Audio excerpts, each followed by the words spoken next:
Sunday brunch के 17वें episode में आप सभी का स्वागत है। शार्क टैंक इंडिया सीजन 3 का प्रोमो बाहर आ चुका है। सीजन 2 मार्च के महीने में खत्म हो चुका था और जून 3 से सीजन 3 के रजिस्ट्रेशन शुरू हो चुके हैं। Yes, Sony Liv app download करके कोई भी एंटरप्रेन्योर अपना बिजनेस पिच कर सकता है और रजिस्ट्रेशन प्रोसेस शुरू कर सकता है। मोबाइल नंबर एंटर करने के बाद ही आपको एक ओटीपी आएगा, जिसके बाद ऑनलाइन प्रोफाइल बना सकते हो। इसमें बिजनेस के details, category, market, executive summary, required investment और प्रोडक्ट ऑफ फोटो लगाना पड़ेगा। प्रोडक्ट तो बताना पड़ेगा ना क्या है। अपने कुछ पर्सनल डिटेल्स देने के बाद एप्लीकेशन फॉर्म आप सबमिट कर सकते हो और इसके बाद अगर आप सेलेक्ट हुए तो आपको ऑडिशन के प्रोसेस के लिए बुलाया जाएगा और ट्रायल पिचेस होंगे और कम से कम 2-3 राउंड्स के बाद फाइनली ऑन सेट बुलाया जाएगा और उसके बाद का तो आपको पता ही क्या होता है। शार्क टैंक इंडिया सीजन की शूटिंग 2-3 महीने बाद ही शुरू हो जाएगी। I know.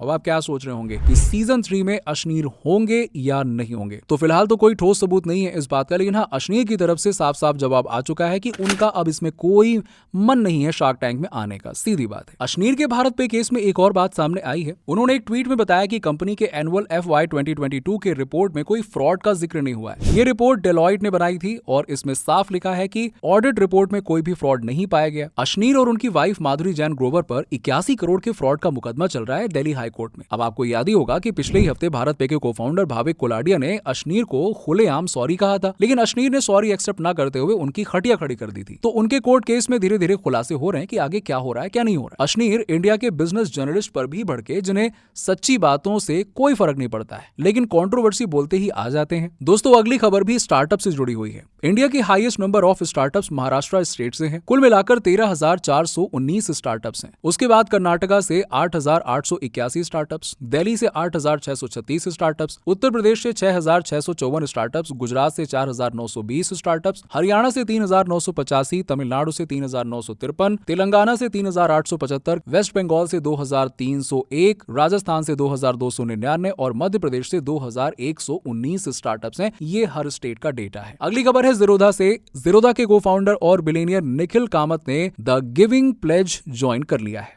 Yes, the giving pledge एक चैरिटेबल फाउंडेशन है जिसे वॉरेन बफेट, मेलिना गेट्स और बिल गेट्स ने शुरू किया था, जिसके तहत वो समाज के प्रॉब्लम्स को सॉल्व करेंगे और इस कॉज के लिए अपनी मेजॉरिटी वेल्थ डोनेट करेंगे। 2010 में अमेरिका के 40 वेल्थिएस्ट लोगों को कमिट किया गया था और आज 2023 में द गिविंग प्लेज में 241 से भी ज्यादा प्लेजर्स हैं। इस लिस्ट में Elon Musk, mark Zuckerberg, filmmaker George, investor रे डालियो जैसे और भी कई अलग अलग फील्ड के पर्सनैलिटीज के नाम शामिल हैं। विप्रो के चेयरमैन अजीम प्रेमजी, बायोकॉन के फाउंडर किरण मजूमदार शॉ, इन्फोसिस के को-फाउंडर नंदन नीलेकानी, इन 3 इंडियंस ने ऑलरेडी प्लेज किया हुआ है और अब निखिल कामत चौथे इंडियन बने हैं। वो इन इंडियंस में से सबसे जवान है। निखिल के नेटवर्थ की बात करें तो वो है $3.45 बिलियन।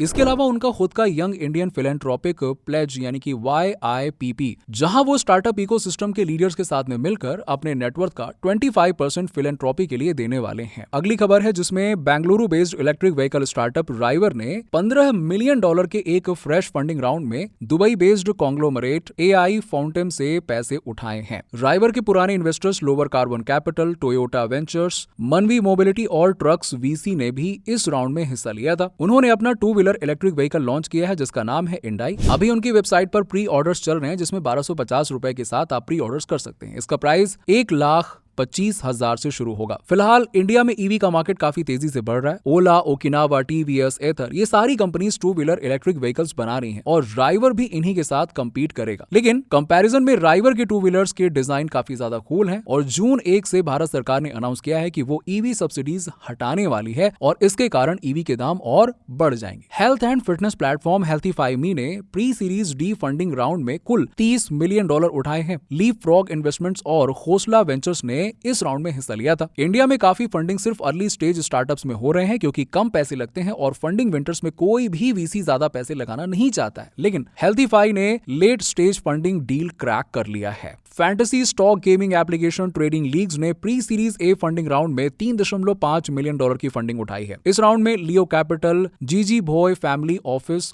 और केपी बलराज फैमिली ऑफिस ने हिस्सा लिया था। ये रेन टेक्नोलॉजीज द्वारा ऑपरेटेड है और इसे पिछले साल के दिसंबर में लॉन्च किया गया था। अब स्टॉक के को-फाउंडर रघु कुमार और हर्ष अग्रवाल ने इस कंपनी को शुरू किया है। ट्रेडिंग लीग से फ्री और पेड फैंटेसी ट्रेडिंग लीग्स में खेल सकते हो, प्रेडिक्शंस और इंडिकेटर्स टेस्ट कर सकते हो, इन्वेस्टमेंट स्ट्रैटेजीज बना सकते हो और इवन स्टॉक मार्केट किल डेवलप कर सकते हो। उन्होंने एक सोशल इन्वेस्टमेंट ऐप भी लॉन्च किया था जिसका नाम था ट्रेडिंग रूम्स, लेकिन अभी वो बंद हो चुका है। ट्रेडिंग लीग्स वैसे तो यूएस में रजिस्टर्ड है, लेकिन majority of its operations Bengaluru से होते हैं। वो अभी इंडिया पर फोकस्ड है, लेकिन बहुत ही जल्द वो यूएस मार्केट में भी लॉन्च करने का सोच रहे हैं। इलॉन मस्क का ब्रेन इम्प्लांट स्टार्टअप न्यूरालिंक का वैल्यूएशन $5 बिलियन तक पहुंच चुका है। सिर्फ 2 साल पहले प्राइवेट फंड रेजिंग राउंड में न्यूरालिंक का वैल्यूएशन $2 बिलियन था। न्यूरालिंक को 2016 में मस्क और 7 साइंटिस्ट की टीम ने लॉन्च किया था। वो फिलहाल ह्यूमन ट्रायल्स कर रहे हैं और उन्हें अमेरिका की सरकार की तरफ से अप्रूवल भी मिल चुका है। मशहूर यूट्यूबर और कॉमेडियन तन्मय भट्ट के यूट्यूब चैनल को हैकर्स द्वारा हैक कर लिया गया। तन्मय ने अपने ट्विटर अकाउंट पर ट्वीट करके यूट्यूब की टीम से मदद मांगी थी। उनके चैनल पर 473 वीडियोस थे। उन्हें हटाकर हैकर्स ने टेस्ला कॉप नाम से चैनल को रीनेम कर दिया था और टेस्ला के वीडियोस को चैनल पे पोस्ट कर दिया था। Tesla unveils all the models S played 2024 today, live coverage with Elon Musk. इस टाइटल से हैकर्स ने चैनल पर लाइव स्ट्रीमिंग भी चालू कर दी थी। इस साइबर अटैक के बाद में एक और चीज सामने आ गई है कि 2 फैक्टर ऑथेंटिकेशन को भी हैक किया जा सकता है। सिंपल सी बात है। इस ब्रीच के कुछ घंटों पहले ही बरखा दत्त के डिजिटल न्यूज प्लेटफॉर्म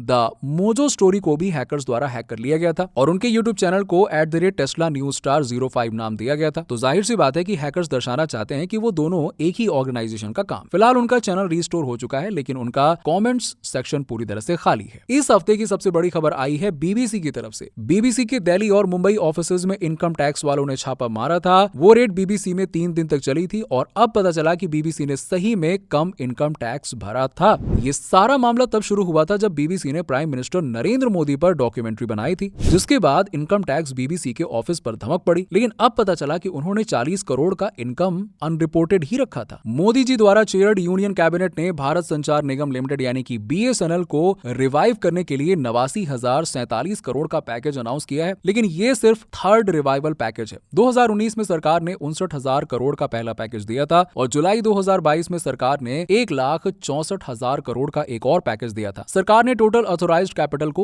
1.5 ट्रिलियन रुपए से 2.1 ट्रिलियन रुपए तक बढ़ा दिया है। जियो, एयरटेल और वोडाफोन आइडिया से कंपटीशन के बाद बीएसएनएल कहीं का नहीं रहा। 700 मेगाहर्ट्ज, 3,300 मेगाहर्ट्ज, 26 गीगाहर्ट्ज और 2,500 मेगाहर्ट्ज इन 4 स्पेक्ट्रम बैंड्स को सरकार ने अलॉट किया और सरकार ने भारत ब्रॉडबैंड नेटवर्क लिमिटेड यानी बीबीएनएल को बीएसएनएल के साथ मर्ज किया है। ये बहुत अच्छी खबर है क्योंकि बीएसएनएल ने गांव-गांव में कनेक्शंस बैठाए हुए हैं, जिसका फायदा उठाया जा सकता है। गो फर्स्ट एयरलाइंस, जिसके बैंकरप्सी पर बहुत बड़ा सवाल उठ गया था, वो शायद इंडिगो के द्वारा एक्वायर कर ली जाएगी। यस, रिपोर्ट्स के मुताबिक ऐसा सुनने में आया है, लेकिन इंडिया के लार्जेस्ट एयरलाइन इंडिगो ने कहा है कि वो मार्केट स्पेकुलेशन पर ध्यान नहीं दे रहे हैं। 2 मई को गो फर्स्ट एयरलाइन ने ऑपरेशन सस्पेंड कर दिए थे और इंसॉल्वेंसी के लिए फाइल कर दिया था। मतलब है कि कंपनी अपना डेट पे नहीं कर पा रही है। एयरलाइन बुकिंग को रोक दिया गया था और पैसेंजर्स को टिकट के रिफंड्स भेज दिए गए थे और कई लोगों का मानना था कि एयरलाइन तो अब खत्म। लेकिन फिर 10 मई को गो फर्स्ट एयरलाइन को नेशनल कंपनी लॉ ट्रिब्यूनल यानी कि एनसीएलटी ने बैंकरप्सी प्रोटेक्शन ग्रांट दे दी, क्योंकि गो फर्स्ट ने अपने बैंकरप्सी फाइलिंग्स में बताया कि उन्होंने single date repayment deadline miss नहीं किया है। उनका कहना था कि उन्हें यूएस के engine maker Pratt and Whitney के द्वारा प्रोवाइड किए गए इंजन की खराबी की वजह से ऐसा करना पड़ रहा है। एनसीएलटी ने गो फर्स्ट के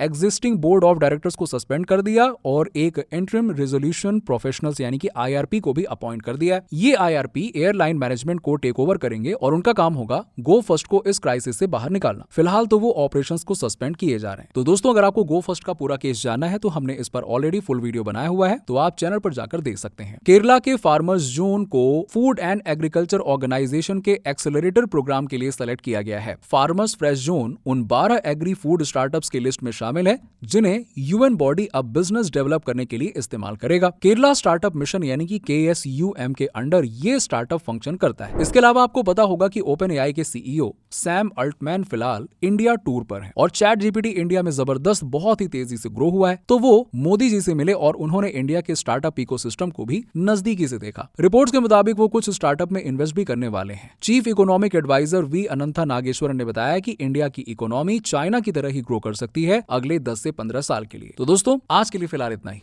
उम्मीद करते हैं कि आपको वीडियो पसंद आया होगा। अगर आप ऐसे ही टॉपिक्स पर वीडियो पसंद करते हैं तो प्लीज चैनल को सब्सक्राइब करना ना भूलें। मिलते हैं आपसे अगले वीडियो में।